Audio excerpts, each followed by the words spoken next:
주님이 간음하다 그 현장에서 잡혀온 여인에게 돌을 던지는 대신 뭐라고 하셨죠?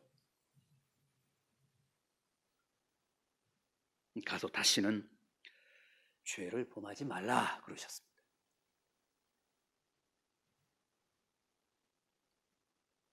그렇다면 지금 다른 사람들은 다 흥분해서 그 여인을 정죄하며 고소하며 손에 돌을 들고 던지려 하고 있는데, 주님은 어째서 너희 중에 죄 없는 자가 먼저 치라고 하시며 나도 너를 정죄하지 않겠다고 하셨을까요?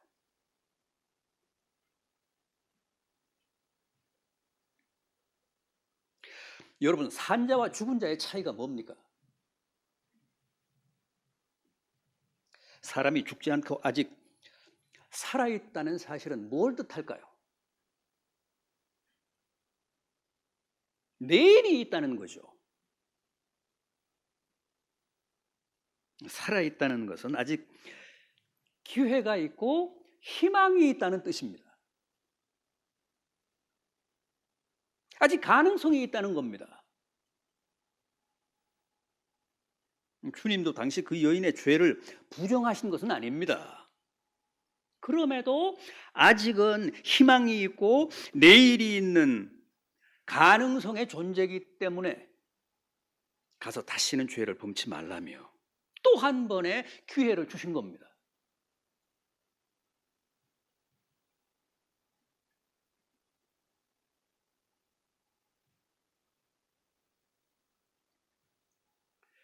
비록 오늘은 돌에 맞아 마땅한 죄를 지었지만, 그러나 앞으로는 또 누구보다도 경건하게 순결하게 살아갈 수 있는 가능성이 있기 때문에 부디 가서 그렇게 살라.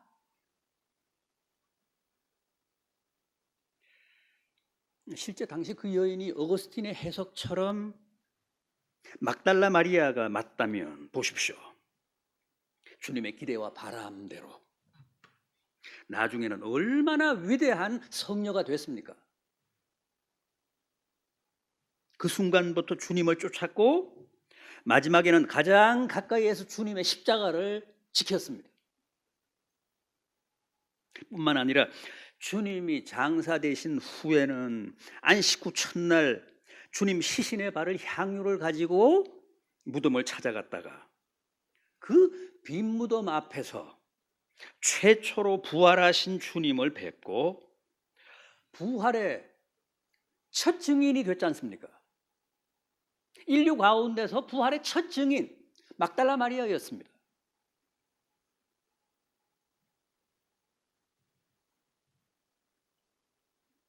그러니까 간음한 여인에게서 성녀의 가능성과 희망을 보셨던 주님이 얼마나 오르셨습니까? 주님의 눈이 얼마나 바르고 정확하셨습니까?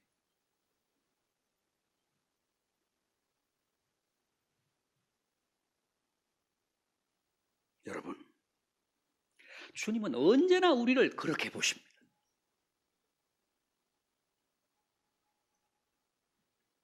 우리의 현재의 모습이 전부라고 보시지 않습니다.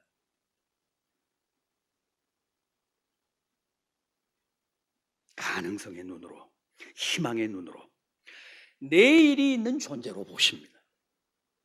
항상 미래의 빛 앞에서 오늘 우리의 모습을 조명하십니다.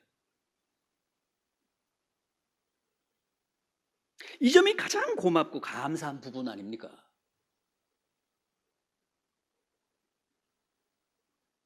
보통 우리는 다 과거를 잣대로 오늘을 판단하고 평가하잖아요.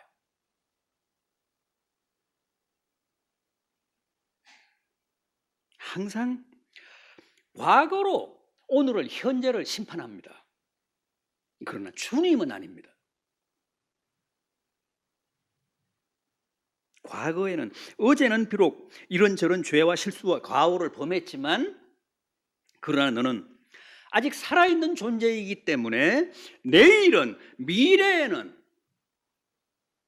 더 이상 그런 죄를 짓지 않고 누구보다도 훌륭하게, 아름답게, 건강하게 살아갈 수 있는 무한한 가능성의 존재다.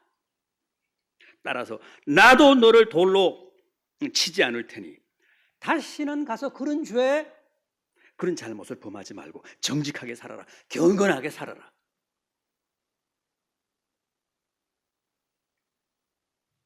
새 출발해라. 언제나 그렇게 격려하십니다. 그렇게 용서하십니다. 그렇게 다시 한번 기회를 주십니다.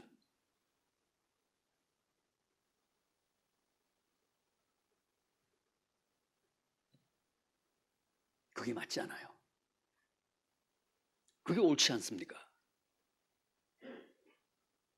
산 사람에 대해 어떤 고정된 판단을 내리는 것은 아직 살아있는 자를 죽여서 보는 죄를 범하는 거잖아요.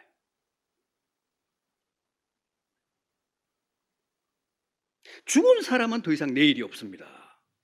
희망이 없고 가능성이 없습니다. 그래서 단정적인 평가를 내릴 수 있습니다.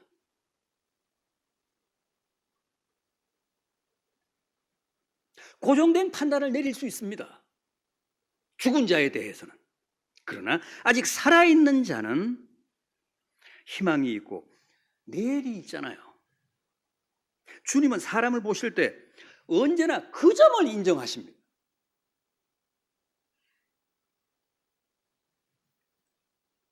그랬기 때문에 세리와 창녀 같은 공인된 죄인들과도 아무런 꺼리낌 없이 상종하시며 함께 먹고 마시며 그들에게 복음을 전하셨습니다.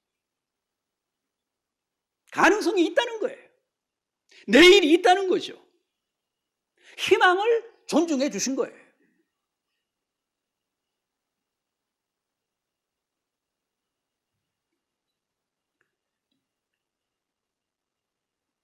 그러니 우리가 아직 살아있다는 사실,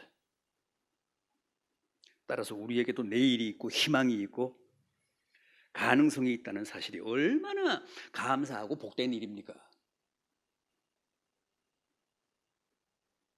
또 누구보다도 주님이 그 사실을 인정하시고 언제나 미래의 빛, 희망의 빛 아래에서 우리를 보시고 용서하시고 지금도 이 새해에도 큰 기대와 바람을 가지고 우리를 지켜보고 계신다는 사실이 얼마나 고맙습니까?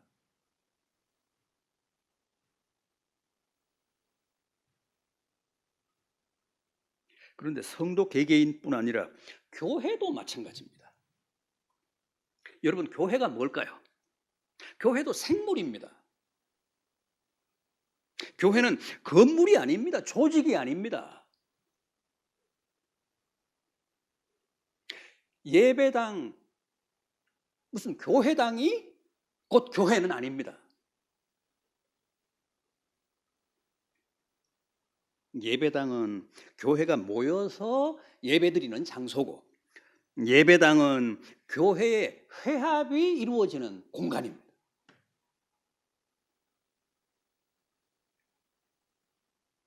교회는 주님을 믿는 사람들의 공동체죠.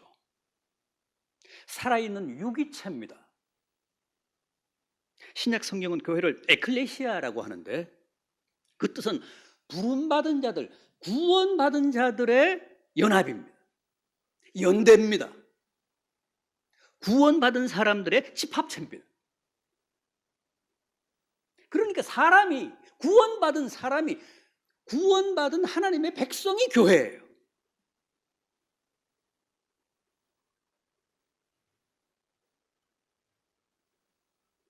교회는 사회학자들이 말하는 게마인샤프트, 유기적 자발적 공동체지 사회 조직을 뜻하는 게젤샤프트가 아닙니다. 게젤샤프트는 법적인 제도적인 그런 강제적 조직을 말해요. 사회는 게젤샤프트입니다. 사회라는 게 법적으로 강제된 조직이잖아요. 공권력으로 통제되는 조직이잖아요. 그건 게젤샤프트. 교회는 게마인샤프트.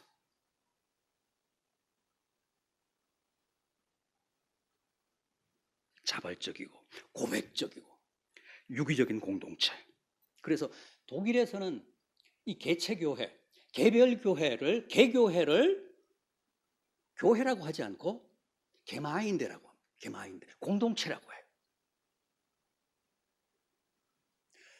그 개체교회, 개교회의 집단을 명명할 때 키르셰, 교회라고 해요.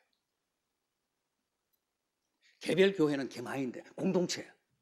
그 전체를 아우를 때 키르셰, 교회라고 합니다. 그게 정확해요. 그게 맞아요.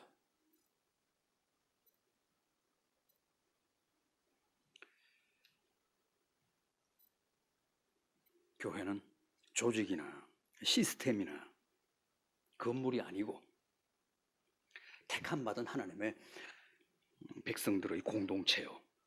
그리스도의 몸이라는 살아있는 영적 유기체입니다.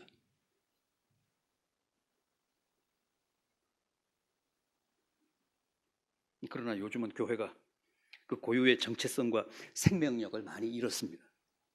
그래서 게마인샤프트가 게젤샤프트, 조직으로 가, 조직으로. 시스템으로 가요. 교회가 역동성을 잃고 생명력을 잃고 경직돼서 그냥 사회 무슨 집단이나 단체나 조직처럼 그렇게 게젤샤프트로 가버렸어요. 게마인샤프트여야 하는데, 영적인 유기체여야 하는데 경직되고 생명력을 상실하고 고식화돼가지고 그냥 조직으로 가버린 거예요.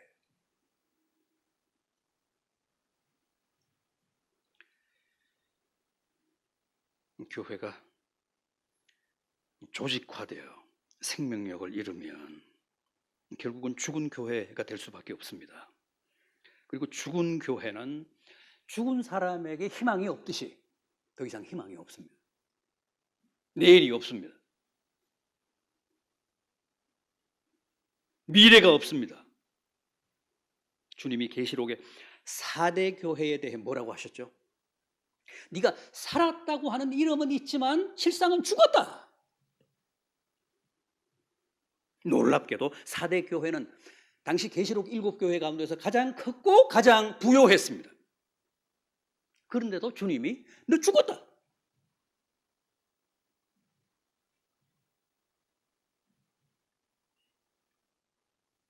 여러분, 사람이나 교회나 살아있을 때 희망이 있습니다. 살아있어야 내일이 있고 가능성이 있습니다.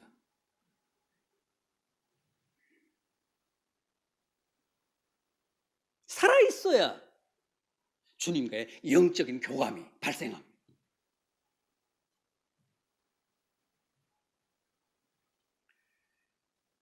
자, 그럼 이제 여러 가지로 부족하고 또 지난해에도 많은 과오와 허물을 드러냈음에도 주님이 새해를 맞아 우리 각 개인과 또 가정과 교회를 향해 당부하시고 약속하신 말씀이 있습니다. 그거 한번 생각해 보겠습니다. 우선 뭐라고 하셨죠? 이전 일, 옛날 일을 생각하지 말라 그러셨습니다. 제가 소개해드린 본문 18절을 보십시오. 너희는 이전 일을 기억하지 말며 옛날 일을 생각하지 말라.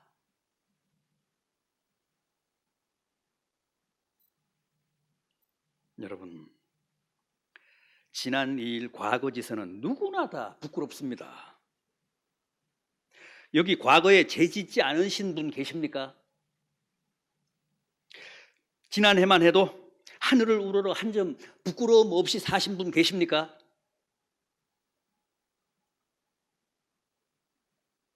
자신의 과거에 대해 돌 맞지 않을 자신이 있으신 분 계십니까?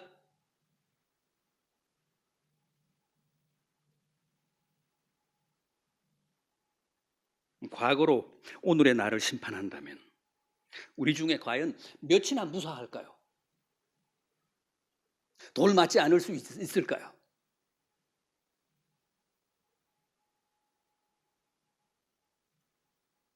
그런데 천만다행으로 주님은 우리를 과거가 아니라 미래의 빛 앞에서 희망과 가능성의 눈으로 바라보고 계실 뿐 아니라 이전에 그 모든 부끄러운 일, 치부한 일, 온갖 과오와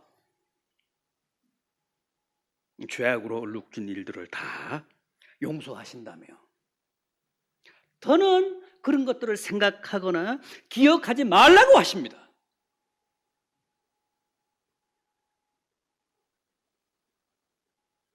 이전 일은 이미 다 지나갔습니다. 해가 바뀌었습니다. 더 이상 과거의 노예가 되지 마십시오. 바울은 뒤에 있는 것은 잊어버리고 앞에 있는 것을 잡으려고 표대를 향해 달려가노라 그랬습니다. 그렇게 살라는 거예요. 뒤돌아보지 마십시오. 뒤돌아보다 소금 기둥이 된 롯의 아내를 기억하십시오.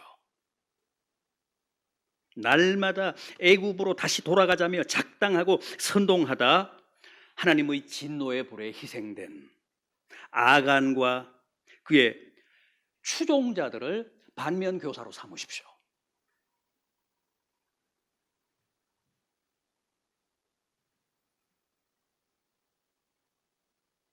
사람들이 과거에 붙잡혀 사는 것은 더 이상 미래가 없기 때문입니다.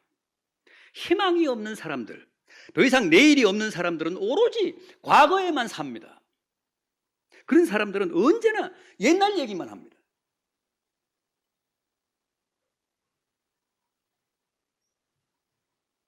올해는 부끄럽고 아쉽고 허물 많고 치부했던 지난해나 온갖 과거사는 다 잊고 오로지 앞만 바라보고 나아갑시다. 다 잊으십시오.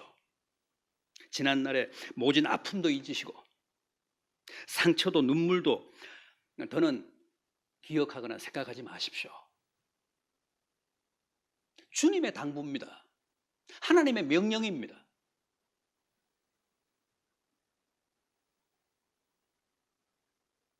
올해는 오직 앞만 보고 희망만 보고 기대와 가능성과 내일만 보며 사는 겁니다.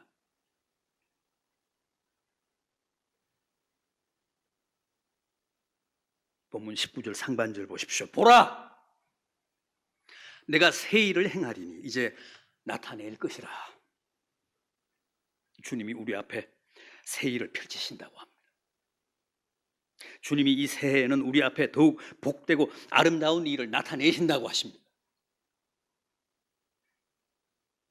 따라서 그걸 보라는 거예요. 그걸 보고 살라는 거예요. 그 희망과 기대를 가지고 살라는 거죠. 자꾸만 뒤돌아보지 말고 옛날 얘기하지 말고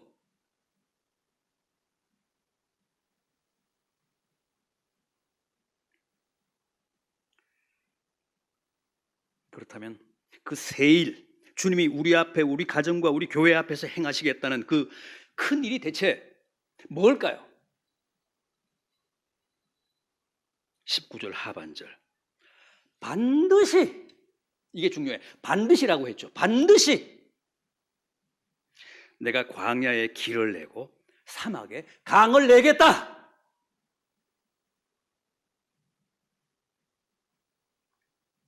그렇습니다. 주님이 올해 우리 앞에 행하실 새 일은 바로 길 없는 광야에 대로를 내시고 물 없는 사막에 대하가 흐르게 하시겠다는 거예요.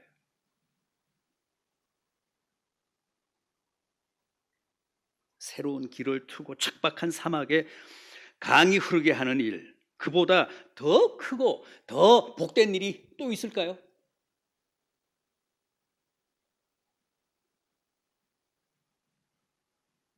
올해 주님이 우리 앞에서, 우리 교회 앞에서 바로 그 일을 행하시겠다고 합니다. 그걸 보라는 거예요.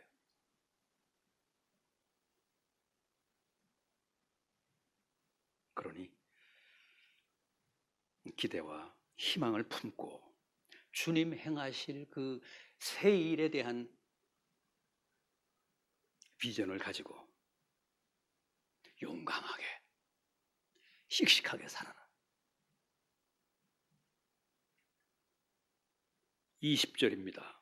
내가 광야에 물을, 사막에 강을 내어 내 백성 내가 택한 자들에게 주어 마시게 할 것임이라. 여러분, 올해 주님이 이렇게 광야에 길을 트시고 사막에 강을 내시면 그동안 길이 없어서 방황하고 마실 물이 없어서 고통하던 사람들이 다 길을 찾고 해가를 얻어 앞으로는 누구보다도 제대로 살아갈 수 있을 뿐만 아니라 또 우리 모두가 건강하게 안전하게 살아갈 수 있게 되지 않을까요? 우리 교회도 그동안 길이 잘 안 보여서 답답했는데 이제 길이 트이고 그동안 여러 가지로 목말라 힘들었는데 이제 사막에 강이 흐르면 지금까지 곤란했던 그 모든 사정이 다 해소되어 앞으로는 좀 더 복되고 풍성한 교회로 발돋움할 수 있지 않겠습니까?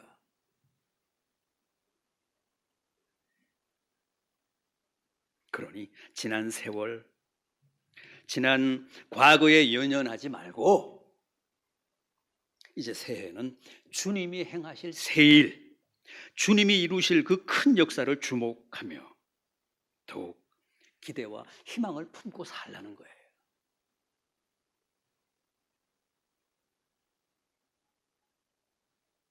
이제 오늘 말씀의 결론입니다. 마지막 21절. 이 백성은 내가 나를 위하여 지었나니 나를 찬송하게 하려 함이라. 이 백성은 어떤 백성입니까? 그 위 20절 하반절에 나오는 내 백성, 내가 택한 자를 가리킵니다.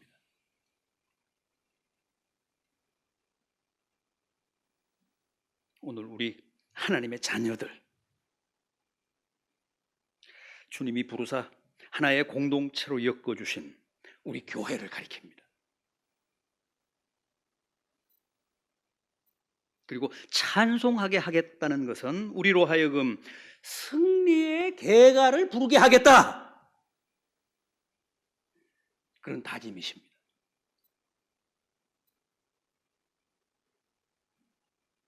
여러분, 올해 이 새해에는 우리 모두 과거를 깨끗이 잊고 우리 앞에 펼쳐질 주님의 새 일, 큰 일을 믿음으로 바라보며 삽시다.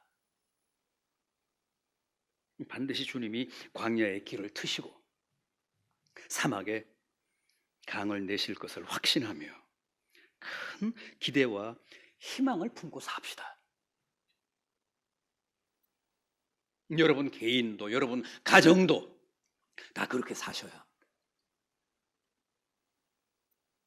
그러면 주님이 반드시 그 새 일을 통해 우리로 하여금 찬송을 부르며 감사하게 하실 줄 믿습니다. 부디 여러분과 여러분 가정, 우리 교회가 다 주님 이루실 그 새 일을 통해 더욱 복되고 희망찬 새해가 되기를 진심으로 바람하지 않습니다. 기도하시겠습니다.